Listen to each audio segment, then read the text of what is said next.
Good morning, church family. This is Pastor Jim, and I just want to give you one additional thought that I neglected to mention in the sermon this past week.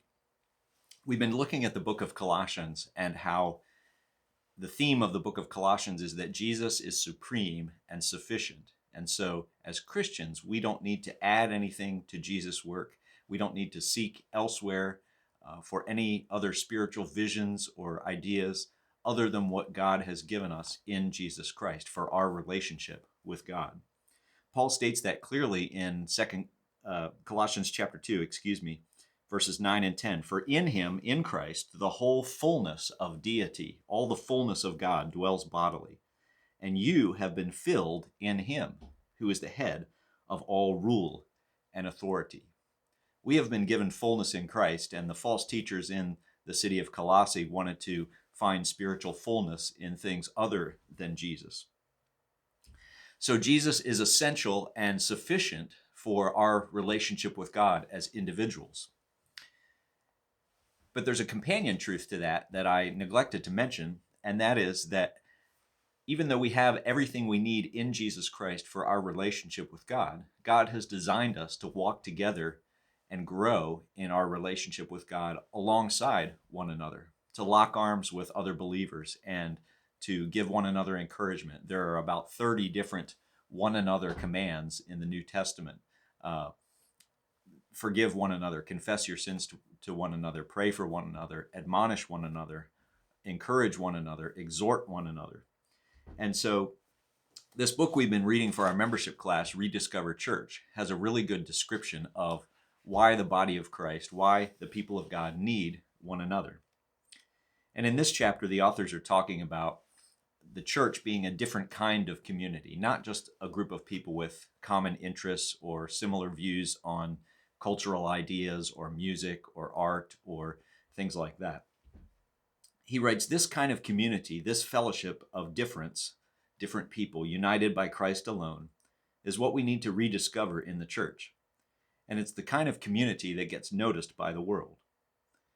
It's the kind of community that threatens the world's status quo. This community is built on common love and belief in Jesus Christ. From Ephesians chapter 4, there is one body and one spirit, just as you were called to the one hope that belongs to your call. One Lord, one faith, one baptism, one God and Father of all, who is over all and through all and in all. And a couple of verses right before that, Paul writes, walk in a manner worthy of the calling to which you have been called, with all humility and gentleness, with patience, bearing with one another in love, eager to maintain the unity of the Spirit in the bond of peace. So what unifies us is our belief and our relationship with Jesus Christ. And yet God calls us to practice that humility and gentleness and patience and maintain peace within the body of Christ. He goes on and continues, we can never take for granted the so-called lesser parts of the body of Christ. In 1 Corinthians 12, God has so composed the body, giving greater honor to the part that lacked it, that there may be no division in the body, but that the members may have the same care for one another. If one member suffers, all suffer together. If one member is honored, all rejoice together. And so in that chapter, 1 Corinthians 12, the eye can't say to the hand, I don't need you. Or the ear can't say to the nose, I don't need you, because all of those parts are essential for the healthy functioning of a body. He says we are not alike, we need each other. We have not been gifted the same way, and that's how God intended it for our good. We confess the same belief in Jesus Christ, but we enjoy a diversity of experiences. This is God's vision for the church that we must rediscover. This model does not offer the fastest way to build a large church, but it's the most durable way to build a healthy church. He says it might seem easier to look for a church where everyone thinks, votes, and sins the same way you do. It's better for your spiritual growth, however, to hunker down in a fellowship of different people, to honor those people whose abilities are different from you, to hope all things in love, to maintain the unity of the Spirit in the bond of peace, and to respect the zealot or the tax collector sitting next to you. You want to find a church that grabs this world's attention?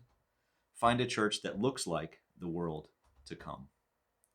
God has given us everything we need in Jesus Christ for our relationship with him, but he has also given us the tremendous gift of his body, the church, and we need one another in order to grow together and to be ambassadors of heaven on this earth.